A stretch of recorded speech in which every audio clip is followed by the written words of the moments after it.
Bonjour Jean-David. Bonjour Linette, bonjour Anna. Bonjour Jean-David, comment allez-vous ce matin?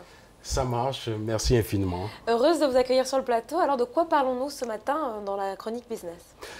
Eh bien, dans la chronique business aujourd'hui, nous allons toujours nous appesantir sur les voies et moyens susceptibles de faire sortir le continent africain du marasme dans lequel il est plongé aujourd'hui.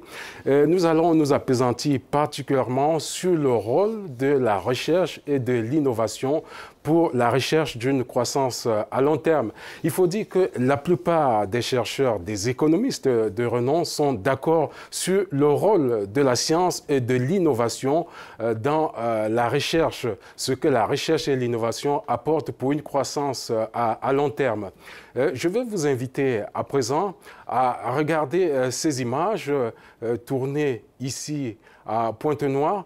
Vous observez qu'il y a un mobilier. Ce mobilier, je vous dirais qu'il est fait à partir des résidus de planches rejetées dans nos menuiseries. Beaucoup de femmes se servent de ces résidus, n'est-ce pas, pour cuisiner. Mais il faut dire que des chercheurs chinois ont trouvé l'équation qui permet de transformer ces résidus en bois, en produits finis, au point où ils revendent aux Africains un mobilier fabriqué à partir des produits importés. Eh bien, je vous fais grâce des emplois exportés, des devises perdues, ainsi de suite. Donc, vous constaterez, ce qui est plus important à dire ici, c'est le rôle prépondérant de l'innovation dans la croissance économique, la croissance à long terme s'entend. Vous constatez qu'ici, à partir d'une innovation, les Chinois ont réussi à transformer ce que nous on considère ici comme déchets en produits finis, au point même de nous réexporter nos déchets transformés.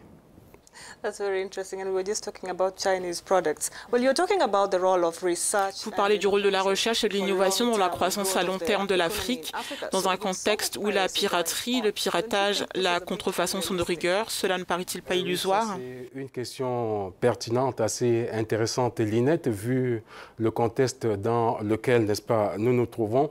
Et on va dire que c'est ici qu'intervient, n'est-ce pas, le rôle de l'État de droit, un État de droit qui doit préserver ce que les chercheurs ont de plus cher, c'est-à-dire le fruit de leurs travaux.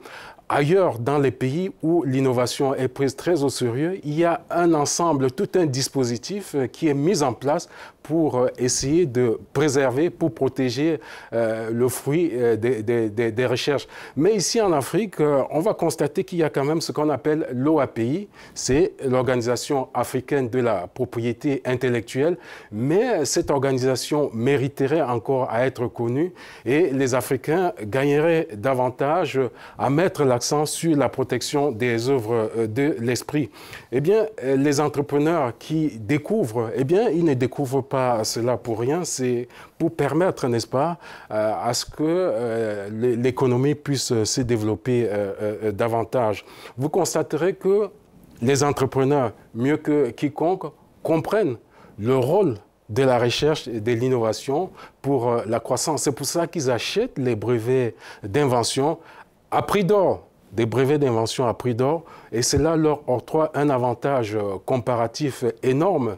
Et à la longue, vous voyez que cela